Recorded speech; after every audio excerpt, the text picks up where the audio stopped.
So a couple weeks ago I was at Sweetwater and there was a guy that came up and I was playing on the Euphoria and he said, my Euphoria doesn't sound like that. Mine sounds like crap, but he said it a different way. That meant crap, but wasn't crap. Kind of a curse word sort of thing. Anyways, so like he said it that way and I said, how do you have it set up? Because like I like this pedal a lot. And he turned all the knobs to noon, straight up and down, and said, this is how I run it. And I said, well, there's your first problem. Like, the first thing you don't want to do with this pedal is don't turn the bass up. That bass is there. It's not like a traditional bass control at all.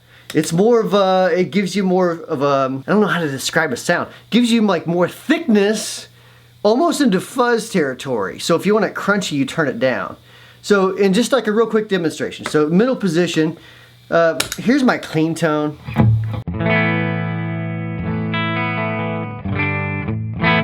Got a little bit of faux tape echo on there too. I'm in the middle position, switching the middle position, turning that pedal on.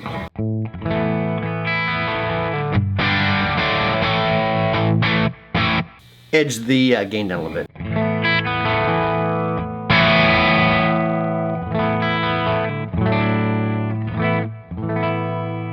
So it really gives you more of a neutral type of tone. Leave the bass down. Now as you increase the bass, especially with the gain control up, it's going to fuzz up a bit.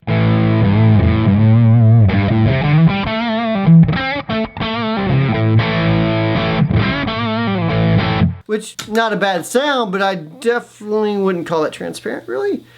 Transparent to me is more with the bass down. So let's say it this way. So neutral is with the bass controlled down. And another thing, when people talk about gain, this is another thing, like there's like so many misconceptions of what gain is. That switch is changing diodes, which kind of sounds like gain. So like in the middle, there's no diodes in the circuit. It's just all op-amp clipping.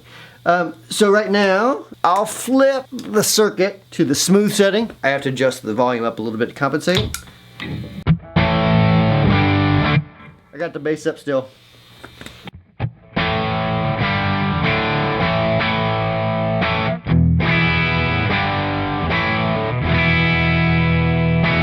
That's with the switch in the top setting. Moving the switch down, which is it's the crunch setting. Moving the switch down is going to give you something different. You got to roll the volume up again to compensate because the diodes are clipping more signal at this point, which some might call gain. It's actually clipping.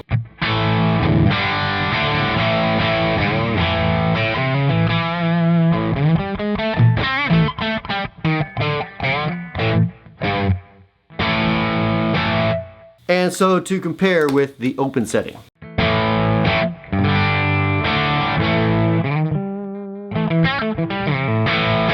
I know what you're asking me. You're asking me, why would you do that? Why would you put diodes on a switch? And the answer is because in the open setting, when you're clipping the op amp more than anything else, it's more open. It has more of an open sound, meaning less compression, more touch dynamics. If that's not a thing, then I just made that up. I don't know. The top sounds smoother to me. The bottom sounds crunchier. But for those who care about diodes and capacitors and such, and the bottom position is it's soft clipping and hard clipping. The top position is just soft clipping. I think it's asymmetrical. I forget though, off the top of my head. Middle is just op amp clipping. Here's the whole end of the story, right? If you're having problems with your Euphoria, make sure you start with the bass all the way down. Like the bass all the way down does not mean it's taking bass out. It means it's not adding bass in. So start the bass all the way down, roll your tone control like to 9 or 10 o'clock-ish, because it's a fairly bright pedal by design. That treble control, that tone control, is just taking high frequencies out rather than, like an active control like the Plexi Drive Deluxe or the not the Clarksdale, but the Catapult or something like that, where it's actually taking frequencies out or adding them in, plus or minus type of thing. So that's why it's passive tone control. So I hope this helped you. Maybe it did, maybe it didn't. For those of you who have asked, and for my friend who visited me at Sweetwater, I hope this helped you. We'll see you guys later. If you have any comments or questions, comment below. If I like your idea, I'll do a video on it. If I don't, I won't. See ya.